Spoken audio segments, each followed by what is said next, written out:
Thank you, Mr Speaker, and I'm pleased to be able to move this motion today, and I hope that all parties will unite on seeing the importance of this issue. Mr Speaker, the performance of our small business sector is crucial to the performance of the Northern Ireland economy as a whole in terms of output, value added, productivity, innovation and employment, and therefore we must be doing all we can to support them. In particular, town and city centres are battling against the changing nature of retail and consumerism in Northern Ireland, the pressure of which is becoming unbearable for many small businesses and retailers who are struggling to keep their doors open, and 1 in 7 shops on the high street are now lying empty. There are many challenges, especially with online retailing. The Policy Exchange Report, 21st Century Retail Policy, published just last month, revealed that in 6 years online retail has quadrupled as a share of retail spending, and it continues to rise. In short, we are increasingly satisfying our consumer needs with the touch of a button. Our businesses and independent retailers therefore need to adapt to this trend by investing in their online services and creating an online presence where they can. But more importantly, they need to ensure that a trip to the high street is a positive, broader experience. And the Forum for Alternative Belfast has already completed some noteworthy work around this in their mission to ensure a more equitable built environment in Belfast. And we can look to the likes of Arthur Street as a good example of what Belfast City could look like. It is the right mix of professional services, hospitality hubs, leisure and retail. But this mix is not always easily achievable. We have a range of small businesses with boundless potential. However, the potential and enthusiasm is not always matched by public sector support nor the appropriate legislative environment. And it's becoming increasingly clear that Northern Ireland requires a single and unequivocal strategy for town centres, high streets and urban villages as we move further into the 21st century. Mr Speaker, I'm not suggesting that our executive is not giving this area thought. Indeed, we have a mix of government policy from DSD, DOE, DRD, DFP, etc., all of which share a common thread. They're determined to protect our town and city centres. But there is an absence of proper coordination, and we need to tie things together in order to achieve maximum impact. The problem is we have numerous departments responsible for town centre regeneration and the economy, and no one department taking the lead. At the beginning of last year, the Department for Social Development published the High Street Task Force report, which was inspired by the 2011 Portus Review in GB, and it set out a broad range of recommendations aimed at improving coordination of city and town centre management and prioritising regeneration initiatives.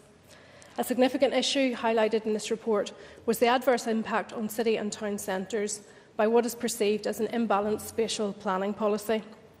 Consultation with Northern Ireland's high street retailers revealed that the growth in planning approvals for out-of-centre retail and subsequent development over the past 20 years was considered as enticing shoppers away from the city and town centres due to things like free car parking and giving these flagship stores an unfair advantage. And this type of thinking is contained in the DOE's updated town centre and retail planning policy. Equally, DRD strongly acknowledges the importance of our town and city centres in its Regional Development Strategy 2035, which sets the framework for development plans.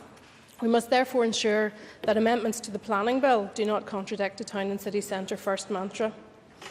Planning changes are also required to make it easier to convert empty shops into homes, and for cafes and restaurants to introduce temporary outside seating in order to be able to create the right mix and entice people onto our high streets.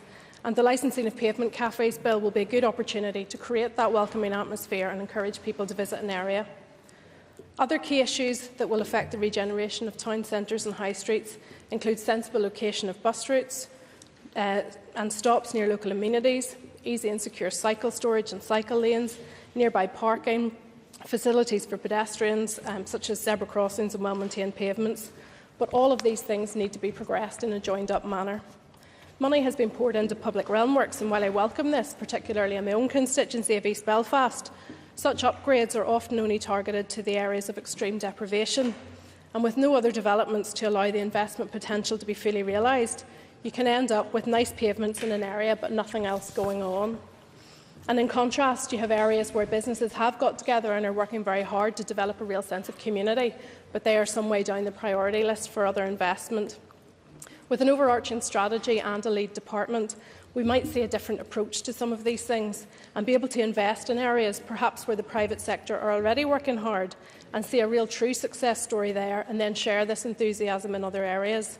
And I've already seen examples of this in areas such as Ballyhackamore, where one of the businesswomen, Brenda Shanky, has been a key driver in change in the village and has been willing then to go out to other traders' associations and share her experience and encourage them to get on board and do something too. Other positive initiatives from the Assembly is that we've recently passed the Business Improvement District legislation, and it's a very positive move for Northern Ireland, as it provides small businesses and retailers with the ability to exert more control over the space on the high street. However, it is important that the outworkings of this legislation is closely evaluated to ensure successful delivery. It's our role as politicians to support the small businesses in our constituencies to drive bid success and to ensure sustainability of the high street. And as local government reform looms, we must remind local authorities that bids must remain a strong priority. And I therefore welcome the DSD's Minister's recent decision to appoint a consortium to provide support and capacity building for areas in order to take forward bids from inception to implementation. Recent initiatives from DFP are also welcomed, including the enhancement of the Small Business Rates Relief Scheme, which has brought 8,300 extra ratepayers into the scheme and provided them with 20% relief. The introduction of the empty retail premises concession, which allowed a 50% exemption in rates for the first year, is also to be welcomed, and this has been created to help get long-term empty retail premises back into business. I also want to make mention of the recently published Urban Regeneration and Community Development Policy Framework. It does create an overarching context within which DSD programmes will be formulated, but this needs to be widened out to include other departments' policies which are complementary to the aim of strengthening our towns, cities, high streets and urban villages. A proper strategic vision is essential to securing the future of our evolving high street. And in tough financial times, we need energetic, entrepreneurial and truly collaborative partnerships across all the relevant departments and private sector bodies. Just finally then, I will mention the amendment, which, if it was an addition to the motion, I think would be fine to accept. It is very important to recognise the role of councils in this regard, and indeed their role is set to increase. However, I do feel very strongly that there is a need for an overarching framework at a regional level to coordinate the interventions, and unfortunately the proposed amendment actually drops that key point out of the motion. Mr Speaker, what I am calling for today is a single overarching strategy to protect and enhance our town and city centres, high streets and urban villages. As I have mentioned, there is a number of policies in place across different departments, but while good intentioned, things are not moving quickly enough for our businesses. We need a lead department to provide a greater focus to this very important issue, to ensure a joined-up implementation process and deliver results for our businesses and traders. An interdepartmental group bringing together the key people responsible for urban and economic regeneration in the various departments can ensure that the work of all the departments and their policies will complement each other and that they will be progressed in a joined-up manner. I would urge all parties to support the motion. Thank you. Colin Dominic Bradley.